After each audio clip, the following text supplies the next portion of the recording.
Welcome to our channel. నేను మీ తేజ. ప్రస్తుతం మనతో పాటు సీనియర్ జర్నలిస్ట్ భరద్వాజ్ గారు ఉన్నారు. ఆయనతో మాట్లాడదాం. నమస్తే సార్. నమస్తే అండి.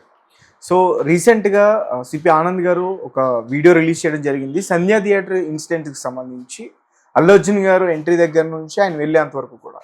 అయితే చాలామంది ఆ వీడియో చూసిన తర్వాత చాలామంది విమర్శలు చేశారు. బట్ నాకు వచ్చిన డౌట్ ఏంటంటే అల్లు అర్జున్ గారికి సంధ్యా థియేటర్ కానీ పోలీసులు కానీ పర్మిషన్ ఇవ్వలేదు. అటువంటిప్పుడు ఆయన వచ్చినప్పుడు పోలీసులే దగ్గరుండి అల్లు అర్జున్ గారిని సినిమా థియేటర్లోకి ఎలా అలౌ చేస్తారు? అది కూడా క్లియర్ గా మనకి ఆ వీడియోలో కనిపిస్తుంది కదా. మీరు అక్కడి నుంచి వెనక్కి పంపించవచ్చు కదా, ఎందుకు అలౌ చేశారు? ఇప్పుడు పోలీసులు అక్కడ పరిస్థితిని సాధారణ స్థితికి తీసుకురావడానికి ప్రయత్నం చేస్తున్నారు.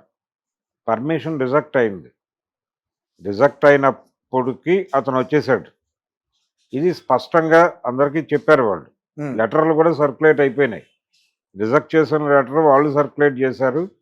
అప్లై చేసిన లెటర్ మాత్రమే వీళ్ళు సర్క్యులేట్ చేశారు. సో థియేటర్ యాజమాన్యానికి తెలుసు ఈయన వస్తున్నాడని. తెలిసినప్పుడు వాళ్ళు ముందస్తు జాగ్రత్తలు తీసుకోవాలి. లోపల కనీసం లోపల ఉన్నటువంటి జనాల్ని థియేటర్లోకి పంపించేసి ఉండాలి. అది చేయలే. వాళ్ళు అక్కడ ఉండిపోయారు. ఆ ఉండిపోయిన వాళ్ళు ఈ ప్రెజర్కి తొక్కిసలాట జరిగి ఈ సంఘటన జరిగింది. ఇది ప్రమాదం కాదు, ఇది క్రియేషన్. ఆవిడ మరణం ప్రమాదము అని మాట్లాడుతున్నాడు అల్లు అర్జున్. యాక్సిడెంట్ అని. అది యాక్సిడెంట్ కాదు. యాక్సిడెంట్ క్రియేటెడ్, వాంటెడ్గా క్రియేట్ చేసిన యాక్సిడెంట్ అనేది మనకు స్పష్టంగా అర్థమవుతుంది. ఎందుకంటే పోలీసులు ఆయన వచ్చాడు కాబట్టి అక్కడికక్కడ అడ్జస్ట్ చేయడానికి ట్రై చేశారు. పోలీసులను అగౌరవపరిచింది అల్లు అర్జున్. లోపలికి వెళ్ళిపోయిన తర్వాత ఆయన సినిమా చూస్తూ ఉండగా ఒక స్టేషన్ హౌస్ ఆఫీసర్ వెళ్ళి చెప్పబోతే అతన్ని ఎలో చేయలేదు. అతని సిబ్బందే. అల్లు అర్జున్ దగ్గరికి వెళ్ళి విషయం చెప్పాలి అంటే అతని స్టాఫ్ ఎలో చేయలే. స్టేషన్ హౌస్ ఆఫీసర్ని, సిఐని ఎలో చేయలే. ఎలో చేయకపోతే కదా అతను వచ్చింది. ఏసీపీ వచ్చాడు, డీసీపీ వచ్చాడు. వీళ్ళందరూ ఎందుకు వచ్చారు? మొదట వెళ్ళినటువంటి సిఐని ఎలో చేయకపోబట్టి వీళ్ళందరూ వచ్చి మాట్లాడాల్సి వచ్చింది. అంటే వచ్చిన పర్సన్స్ అందరూ కూడా అల్లు అర్జున్ గారితో మాట్లాడారా ఆ రోజు థియేటర్లో?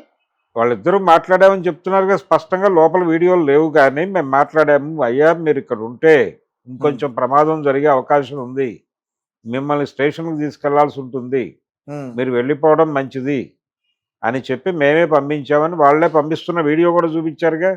రైట్. కాబట్టి ఈ విషయంలో వాళ్ళు ప్రదర్శించినటువంటి వీడియోల ఆధారంగా మనకి అర్థమైన విషయం ఏంటంటే ఆయన రోడ్ షో చేయలేదు అని చెప్పి ప్రెస్ మీట్లో చెప్పాడు. రోడ్ షో చేశారు అని వాళ్ళు వీడియో చూపించారు. పర్మిషన్కి అప్లై చేశాము అని వీళ్ళు ఒక లెటర్ చూపించారు. పర్మిషన్ రిజెక్ట్ అయింది అని వాళ్ళు లెటర్ చూపించారు. ఇలా వీళ్ళ వైపు నుంచి వచ్చిన ప్రతి ఎలిగేషన్కి వాళ్ళు సమాధానం చెప్పారు. వీళ్ళవే పొంతనలేని ప్రశ్నలు, వీళ్ళవే పొంతనలేని సమాధానాలు. సార్ ఎవరివి? అల్లు అర్జున్వి. Right sir. Okay sir. అంటే అల్లు అర్జున్ గారు ఇప్పుడు లోపల కొంతమంది పోలీస్ ఆఫీసర్స్ వెళ్ళి రెండోసారి అతనితో మాట్లాడి ఇక్కడ మీరుంటే బాగోదని చెప్పి పంపించారని మీరు చెప్తున్నారు. కానీ బయట వస్తున్న న్యూస్ ఏంటంటే పోలీసులు రేవతి చనిపోయిన విషయం అల్లు అర్జున్ గారు థియేటర్లో ఉన్నప్పుడే చెప్పారు. ఆయన చెప్పినా గానీ జాతర సీన్ అయ్యేంత వరకు కూడా థియేటర్లోనే ఉన్నారని చెప్పేసి బయట మాట్లాడుతున్నారు. అవును, అదే కదా జరిగింది. ఇప్పుడు మొదట రేవతి చనిపోయిన విషయం అల్లు అర్జున్ గారు థియేటర్లో ఉన్నప్పుడే తెలుసా? థియేటర్లో ఉండగా నాకు తెలియదు అని మొదటి వీడియోలో చెప్పాడు ఆయన. మొదటి వీడియోలో అక్కడ ఉండగా నాకు తెలియదు, ఆ మర్నాడు తెలిసింది అన్న టోన్లో మాట్లాడాడు మొదటి వీడియోలో. ఆయన సక్సెస్ మీట్లో మాట్లాడుతూ కూడా అదే టోన్లో మాట్లాడాడు. కానీ సీఎం అసెంబ్లీలో మాట్లాడిన తర్వాత దానికి రియాక్ట్ అవుతూ ఏర్పాటు చేసిన ప్రెస్ మీట్లో మాత్రం అక్కడే తెలిసింది అన్నట్టుగా చెప్పాడు. అంటే ఆయన మాట్లాడిన మాటల్ని ఆయనే కాంట్రడక్ట్ చేసుకున్నాడు. ఒకసారి ఒకలా ఇంకోసారి ఇంకోలా మాట్లాడుతున్నాడు ఆయన. రోడ్ షో చేసి చేయలేదని చెప్పాడు. రోడ్ షో చేసిన వీడియోలో వాళ్ళు ప్రదర్శించారు. అది రోడ్ షో అని అనుకోవట్లా. అతను ఆ కార్ టాప్ తీసి నిలబడి చేతులు ఊపుతున్నాడు. ఎక్కడి నుంచి ఊపుతున్నాడు?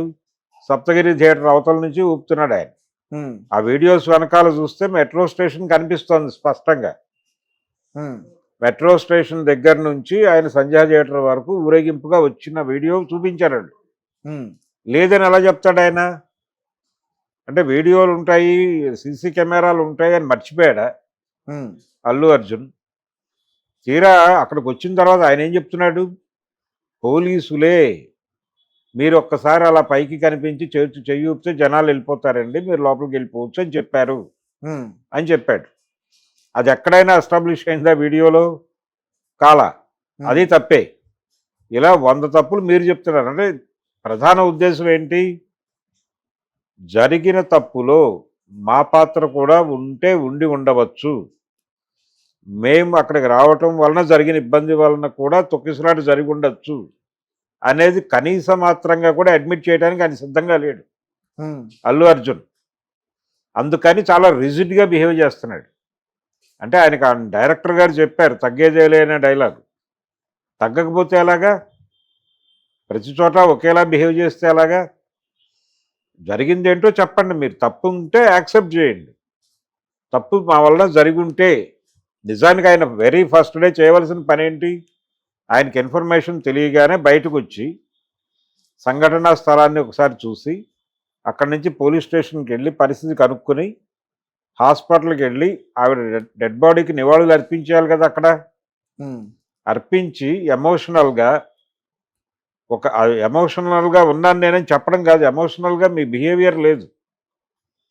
వెళ్ళి ఇమ్మీడియట్గా కుర్రాడి పరిస్థితి ఏంటో కనుక్కుని ఆ యాక్టివిటీలోకి వెళ్ళిపోయి మీరు తెల్లారిన తర్వాత అక్కడి నుంచే వెళ్ళి సినిమాటోగ్రఫీ మినిస్టర్ని కలిసి అయ్యా జరిగిన సంఘటన దురదృష్టకరం, అది అలా జరగటం వెనకాల మా పాత్ర కూడా ఉండి ఉండవచ్చు, తెలిసి చేసినా తెలియక చేసినా తప్పు తప్పే, అందుకు మేము కూడా బేషరతుగా సారీ చెప్తున్నాం ఉమ్, అనే మాట మాట్లాడి ఉంటే ఇక్కడ దాకా వచ్చేది ఆ విషయం. ఒక్కసారి సీఎం గారిని కలుద్దాం, మేము కూడా కొంత సహాయం చేద్దాం అనుకుంటున్నాం ఆ కుటుంబానికి, ట్రీట్మెంట్కి ఇతర అంశాలకి, నేను సినిమా యూనిట్ అందరం కలిసి ఎంతో కొంత డబ్బులు ఇద్దాం అనుకుంటున్నాం, అది కూడా త్రూ ప్రభుత్వం ఇస్తాం, మీ ద్వారా ప్రకటించండి, మీరు బాధ్యత తీసుకోండి, మేము మీ వెనకాల నిలబడతాం, వాళ్ళకి సపోర్ట్ చేస్తాం అని సీఎం గారితో మాట్లాడదామని సినిమాటోగ్రఫీ మినిస్టర్ని తీసుకుని సీఎంని కలిసి ఉంటే ఇక్కడ దాకా వచ్చేది ఆ విషయం. మీరు చేయాల్సిన పని మానేసి నోటికి ఏదొస్తే అది మాట్లాడి ఉమ్, నెపం మొత్తం పోలీసుల మీద వేయడానికి ప్రయత్నం చేసి ఇప్పుడు పోలీసులు మమ్మల్ని టార్గెట్ చేస్తున్నారంటే ఎట్లా కుదురుతుంది? రైట్. ఇప్పుడు అయితే ఒకటి వినిపిస్తున్న మాట ఏంటంటే కొంత వాతావరణం చల్లబరిచే ప్రయత్నాలు జరుగుతున్నాయి అనేది కూడా వినిపిస్తోంది. ఉమ్, ఈ విచారణ అనంతరం కొంత డైల్యూట్ అవబోతోంది విషయం అనే మాట కూడా కొంతమంది వ్యాఖ్యానాలు చేస్తున్నారు. అంటే నిన్న గాంధీ భవన్కి వెళ్ళి దీపా మున్షి గారిని కలిసే ప్రయత్నం చేశారు ఆయన మామగారు. ఉమ్, దీపా మున్షి గారు ఇప్పుడు కలవద్దు మనం ఈ విషయం అయితే, ఈ విషయం మీద నాతో మీరు మాట్లాడాల్సింది ఏమీ లేదు అని ఆవిడ చెప్పారు అనేది కూడా బయటకు వచ్చింది. ఉమ్, అయితే ఈ విషయాన్ని పిసిసి ప్రెసిడెంట్ గారు యాక్సెప్ట్ చేశారు, గౌడ్ గారు. యాక్సెప్ట్ చేస్తూ ఆయన అన్న మాట ఏమిటి? ఓ 2-3 డేస్లో ఇది రిజాల్వ్ అవుతుంది అన్న టోన్లో మాట్లాడాడు ఆయన. ఉమ్, దాని మీద సీఎం గారు రియాక్ట్ అయ్యి అసలు ఎవరు ఎక్కడా మాట్లాడకండి, ఇది పోలీసులు వర్సెస్ అల్లు అర్జున్ నడుస్తోంది కదా, నడవనివ్వండి, బయట ఇంకెవరు స్టేట్మెంట్లు ఇవ్వద్దు అనే పద్ధతిలో చెప్పాడట. అంటే ఒక ఇండికేషన్ గౌడ్ గారి పిసిసి ప్రెసిడెంట్ గారి మాటల్లో నుంచి ఒక లీడ్ తీసుకుని ఇది సెటిల్మెంట్ ఏదో అవుతోంది అన్న టోన్లో ఒక ప్రచారం నడుస్తోంది బయట. ఉమ్. జరిగితే మంచిదే, నిజానికి అది ఏదో పద్ధతిలో ఈ ఇష్యూని సాల్వ్ చేసేస్తే మంచిది అని ఇండస్ట్రీ అనుకుంటోంది. సార్ అంటే మధ్యలో వచ్చాను అంటే ఇప్పుడు రేవతి భర్త ఎవరైతే ఉన్నారో భాస్కర్, అతను నా భార్య చనిపోయిన నాకు విషయం పోలీసులు చెప్పిన టైము సుమారు 2:30 నుంచి 3 లోపు ఆ మధ్యలో చెప్పారని చెప్పేసి ఆయన చెప్తున్నారు, రేవతి గారి భర్త. కానీ ఇక్కడ అల్లు అర్జున్ గారికి పోలీసులు 10-11 ఆ టైంకే చెప్పాలని చెప్పేసి అంటున్నారు. అల్లు అర్జున్ గారేమో నాకు అసలు ఆ రోజే తెలీదు, నాకు మార్నింగ్ తెలుసు, మరుసటి రోజు మార్నింగ్ తెలుసని ఆయన మొదటి వీడియోలో చెప్పాడు. ఉమ్, మొన్న జరిగినటువంటి ప్రెస్ మీట్ వీడియోలో నైటే తెలుసు అని చెప్పాడు. ఉమ్, ఆ రెండింటికి మధ్య పొంతన ఎందుకు పోయింది? మేము చెప్పామని చెప్పారుగా పోలీసు, ఉమ్, మేము చెప్పాం 12 తర్వాత వెళ్ళాడు ఆయన అని. భర్తకి చెప్పడానికి కొంత వాళ్ళు అంటే హాస్పిటల్ ఆయనకి చెప్పడానికి ఓ సముచితమైనటువంటి వ్యక్తి అదంతా చూసి ఆ ఎమోషన్ నుంచి ఆల్రెడీ కొడుకు కష్టాల్లో ఉన్నాడు అక్కడ. ఉమ్, ఆయనకి నెమ్మదిగా చెప్పుంటారు. అది సహజంగా జరిగేటువంటి ప్రక్రియే. దాన్ని ఎందుకు డిస్ప్యూట్ చేస్తున్నారు అనేది. ఉమ్, అంటే ఒకటి, టోటల్గా ప్రభుత్వం అల్లు అర్జున్ పట్ల వ్యతిరేకతతో ప్రవర్తించట్లేదు. ఉమ్, సినిమాకి చాలా అవకాశాలు ఇచ్చారు వాళ్ళు. ఉమ్, రేట్లు పెంచుకోవడానికి పర్మిషన్లు ఇచ్చారు. ఉమ్, మీ ఇష్టం వచ్చిన పద్ధతిలో ప్రీమియర్స్ వేసుకోవడానికి పర్మిషన్ ఇచ్చారు. ఫ్యాన్ షోస్ వేసుకోవడానికి అనుమతులు ఇచ్చారు. ఇంత చేసిన తర్వాత ఆ ఇన్సిడెంట్ తర్వాత మీ బిహేవియర్లో వచ్చిన తేడాల వలన వాళ్ళు అలా బిహేవ్ చేయాల్సి వచ్చింది. కానీ మీరు సక్రమంగా ప్రవర్తించుంటే ఇక్కడ దాకా వచ్చేదా?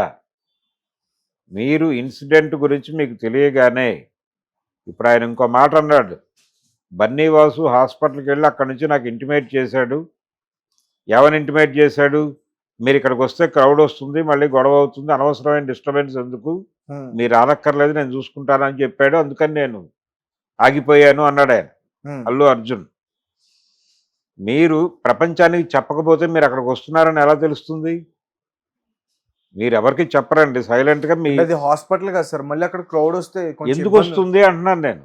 ఉమ్, అల్లు అర్జున్ అక్కడికి వెడుతున్నాడు అని పేపర్లో ప్రకటన ఇవ్వకుండా, టీవీలో చెప్పకుండా సైలెంట్గా అతను వెళ్తే ఎవరికి తెలుస్తుంది? ఉమ్, తెలిసే అవకాశం ఉందా? తన ఐడెంటిటీని రివీల్ చేయకుండా, తన ముఖం కనబడకుండా కవర్ చేసుకుని వెళ్తే ఎవడన్నా గుర్తుపడతాడా అతన్ని? ఉమ్, వెళ్ళిపోవచ్చు కదా అలాగా. ఇప్పుడు ఆ థియేటర్ దగ్గరికి వస్తున్నట్టుగా ఫ్యాన్స్కి ఇన్ఫర్మేషన్ ఇచ్చారుగా మీరు ముందు, మీ పిఆర్ టీము ఇచ్చిన తర్వాత కదా రోడ్ షో జనాలందరూ వచ్చింది అక్కడికి. వాళ్ళని ఆర్గనైజ్ చేశారుగా మీరు. ఈ ఆర్గనైజ్ చేసినటువంటి జనాలతో కదా మీరు థియేటర్లోకి ప్రవేశించింది. అందువలన కదా తొక్కిసలాట జరిగింది అక్కడ. సో ఈ యాంగిల్లో చూస్తే మీరే ఈ క్రైమ్ చేసినట్టు, రేవతి గారిని వీరే చంపినట్టుగా అర్థమవుతుంది మనకి రైట్. ఈ ప్రయాణం చూస్తే. ఈ ఇష్యూని ఇక్కడ కాంగ్రెస్ ప్రభుత్వం కొంచెం అడ్వాంటేజ్ తీసుకుంది, అసెంబ్లీలో మాట్లాడడం దీని గురించి అవసరమా, ప్రజా సమస్యలు ఉన్నాయి కదా, దీని గురించే ఎందుకు ఈ కాంగ్రెస్ నాయకులు కానీ ముఖ్యమంత్రి రేవంత్ రెడ్డి గారు కానీ ఎందుకు పదే పదే మాట్లాడుతున్నారు? ఎందుకు పదే పదే ఉంది, ఆయన అసెంబ్లీలో మాట్లాడటానికి ఒక సభ్యుడు అడిగిన ప్రశ్న క్లారిఫికేషన్ ఇచ్చాడు ఆయన. ఉమ్, అక్బరుద్దీన్ అడిగినటువంటి ప్రశ్నకి ఆయన క్లారిఫికేషన్ మాత్రమే ఇచ్చాడు. అసెంబ్లీలో వాంటెడ్గా ఆయన ఏమీ మాట్లాడలేదు ఒకటి. రెండోది, ఇతర ప్రజా సమస్యలు కూడా చర్చకు వచ్చినాయి అసెంబ్లీలో. దీని గురించి ఆయన మాట్లాడినది ఆ టైం మాత్రమే. బయట కూడా ఎవరిని మాట్లాడొద్దు అని చెప్తున్నాడు ఆయన. ఉమ్, బయట కూడా ఎవరు ఈ విషయం మీద మాట్లాడకండి అని సీరియస్గా ఒక వార్నింగ్ అయిపోయింది. అంటే రకరకాల అభిప్రాయాలు మనం వ్యక్తం చేస్తాం. ఈ వ్యక్తం చేసినటువంటి అభిప్రాయాల ఆధారంగా వాళ్ళు ఒక స్టోరీ బిల్డ్ చేసే అవకాశం ఉంది. డిఫెన్స్ అంటే ఇది ఆల్రెడీ కోర్టు పరిధిలో ఉంది కాబట్టి డిఫెన్స్ న్యాయవాదులు దీని నుంచి ఒక ఆర్గ్యుమెంట్ బిల్డ్ చేస్తారు. అందుకని దయచేసి అనవసరమైన లీడ్స్ ఇవ్వమాకండి.